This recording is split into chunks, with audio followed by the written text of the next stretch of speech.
দুটো সিটে তিনজন বসা আছে। ভাড়া তিনজনেরই নিবে এরা, কিন্তু দুজনেরই দেবো।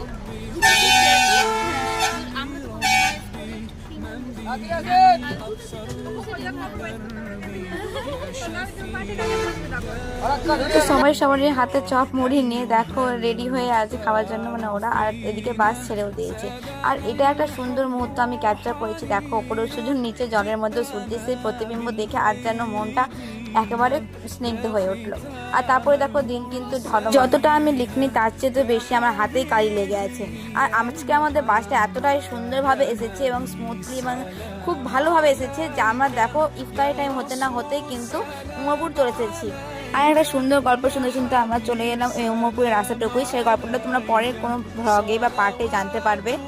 ওদের ব্যাপারে জোরে বলছে না, ওই আমাদের টুকরো পেয়ে গেছি, হারাত করছে। তারপরে আবারও দেখো রেস্টিং না, পুরোটাই আমার রেড ফ্ল্যাগ হয়ে আছে পুরো জীবনটাই, তাই জন্য হয়তো। আর ফুলতলা ঢুকতে না ঢুকতে দেখো আমার কিন্তু ইফতার করার টাইম হয়ে গেল। রাতে টোটোতে বসে ইফতার করে নিলাম।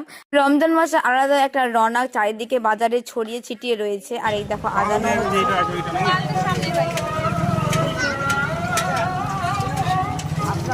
আর এটা হচ্ছে আমাদের বালিঘাটার সৌন্দর্য। আর আমাদের পাড়া দেখো পুরোটাই ফাঁকা, কেন বলো তো? কারণ এমন টাইমে আমি বাড়ি ঢুকছি যে সবাই বাড়িতে